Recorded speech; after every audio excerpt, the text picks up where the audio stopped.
Hello, ladies and gentlemen. The following is a story I've written about my night in Night Manager. If you would like to hear the continuation or edits of this particular section or further edits, please let me know in the comments below or by liking the video or sharing it. Any subscribe is greatly appreciated. Here you go, and I hope you enjoy. In the ancient days, when the world was young and the gods walked among mortals, there was a tale whispered in hushed tones around campfires and carried on the winds of the desert. It was the tale of the birth of God of Thunder, a being of immense power and indomitable will. Legend spoke of a tumultuous night when the heavens roared with fury, and lightning danced across the sky as if in celebration. In the heart of a great storm, amidst the clash of thunder and the crackle of lightning, God of Thunder was born. His arrival was marked by a brilliance that rivaled the very stars themselves, and it was said that the sky split open to welcome his presence into the world. Upon the back of his right hand, there was a mark unlike any other, a white, blue lightning bolt that seemed to pulse with a life of its own, a symbol of the power that coursed through his veins. Yet, as swiftly as he had come, the infant god vanished from the sight of mortals, leaving behind only whispers of his existence. For it was decreed by the divine that God of Thunder was to be hidden away, shielded from the prying eyes of those who would seek to exploit his power for their own gain. Thus, fate led the infant god into the care of nomadic people who traversed the vast expanse of the desert. It was among these humble wanderers that God of Thunder found sanctuary, cradled within the warmth of their embrace and nurtured by their love and devotion. As the years passed, the child grew in strength and stature, his long brown hair and blue eyes gleaming with an otherworldly brilliance that mirrored the lightning that had heralded his birth. As God of Thunder grew under the care of the nomadic people, he realized the importance of honing his skills beyond his innate powers. He understood that to protect both himself and those he cared for, he needed to become proficient in the arts of war. Thus, he embarked on a journey of training, seeking out the wisdom of warriors and masters across the vast expanse of the desert. With a bow and arrow, he learned the art of precision and patience. Under the tutelage of skilled archers among the nomadic tribes, he mastered the technique of drawing the bowstring taut, feeling the tension in his muscles as he aimed true at distant targets. Each arrow released was a testament to his focus and determination, and soon he could split an arrow with another arrow, earning the respect of even the most seasoned archers. In the art of sword and shield, God of Thunder found a dance of steel and strategy. He sparred with warriors whose blades gleamed like silver in the desert sun, their movements fluid and graceful as they exchanged blows. With each clash of metal, he learned the importance of timing and footwork, adapting his style to anticipate his opponent's next move. Soon, he became a formidable swordsman, his strikes swift and decisive, his shield a bastion against any foe. On horseback, he discovered a newfound freedom and agility. With the wind in his long hair and the desert sands beneath his mount's hooves, he galloped across the dunes like a tempest unleashed. He learned to ride with skill and grace, mastering the art of mounted combat with spear in hand. Together, horse and rider became one, a force to be reckoned with on the battlefield, charging into battle with the fury of a storm. Through years of dedicated training, God of Thunder became a master of warcraft, his prowess unmatched among mortals. Yet, even as he excelled in the ways of the warrior, he never forgot the lessons of compassion and humility instilled in him by the nomadic people who had raised him.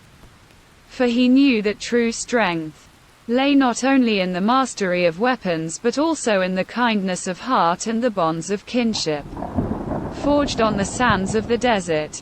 In the years of his youth, as the god of thunder was raised among the nomadic people of the desert, he was shaped by a myriad of experiences and tales that defined his character and instilled within him the virtues that would guide him throughout his life. One of the earliest stories told of the god of thunder's compassion and kindness. It was said that when a drought struck the desert, leaving the nomadic tribes desperate for water and sustenance, the young god ventured forth into the wilderness in search of a solution. With his innate connection to the elements, he summoned forth a mighty storm that brought much-needed rain to the parched land, saving the tribes from despair.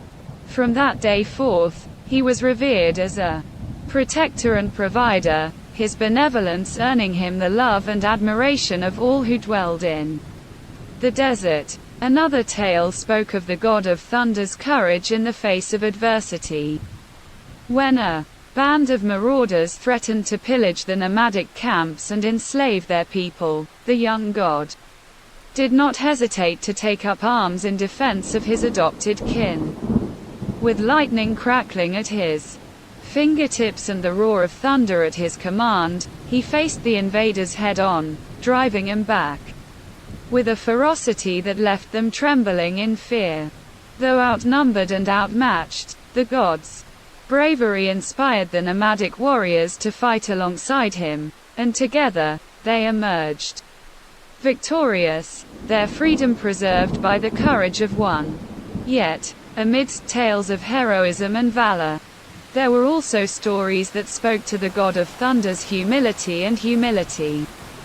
It was said that, despite his divine lineage and extraordinary abilities, he never sought glory or recognition for his deeds, always attributing his successes to the guidance of the nomadic elders and the support of his fellow tribesmen.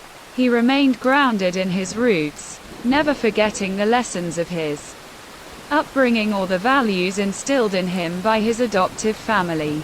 As god of thunder grew into his powers and embarked on his journey to fulfill his destiny, these stories served as a reminder of who he was and what he stood for. They spoke to the essence of his character, compassionate yet courageous, humble yet powerful, and shaped him into the god he was destined to become. And though the road ahead was fraught with challenges and trials, he faced it with the strength of his convictions and the wisdom of his experiences, knowing that his journey was guided by the lessons of his youth and the legacy of his past. In the heart of the desert, where the sands stretched endlessly beneath the scorching sun, there dwelled a mythological horse whose legend echoed through the ages. They called him Lightning, for he was said to be swifter than the wind itself, his mane a cascade of shimmering gold and his hooves leaving trails of sparks in his wake. It was said that Lightning roamed the desert in solitude, a creature of untamed grace and untold power. Many had sought to tame him, drawn by tales of his majesty and speed, but none had succeeded. For Lightning was a creature of the wild, bound by no mortal hand, his spirit as free as the desert winds that carried him across the dunes. Yet, fate had decreed that God of Thunder would cross paths with this legendary steed, their destinies entwined in ways neither could have foreseen. It was a chance encounter, amidst a storm that raged with all the fury of the heavens, that brought them together. As lightning flashed and thunder roared, God of Thunder beheld the sight of Lightning racing across the desert, his form a blur of motion against the backdrop of the storm.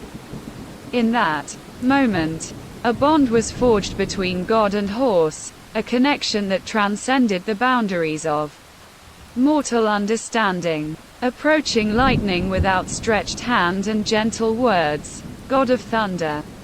Sensed a recognition in the creature's eyes, a spark of understanding that spoke of ancient ties and shared destinies. And as lightning drew near, his nostrils flaring with curiosity, the god felt a surge of energy course through his veins, as if the very essence of the storm flowed between them. From that day forth, God of thunder and lightning were inseparable companions, their bond unbreakable and their adventures legendary.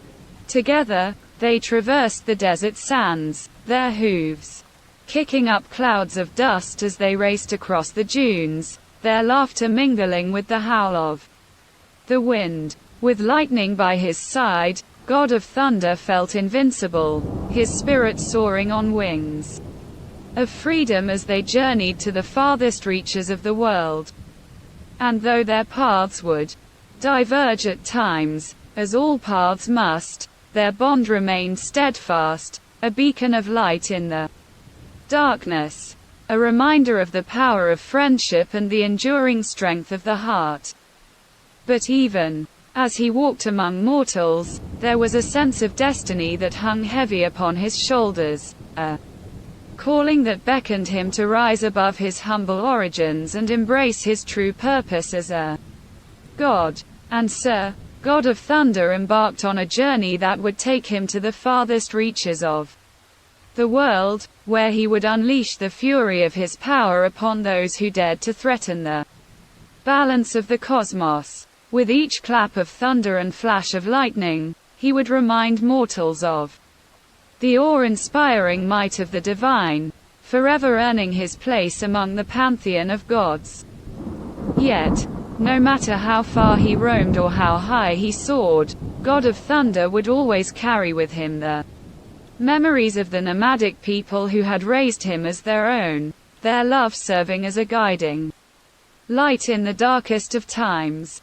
For in their eyes, he had found not only his true family but also the strength to become the god he was destined to be.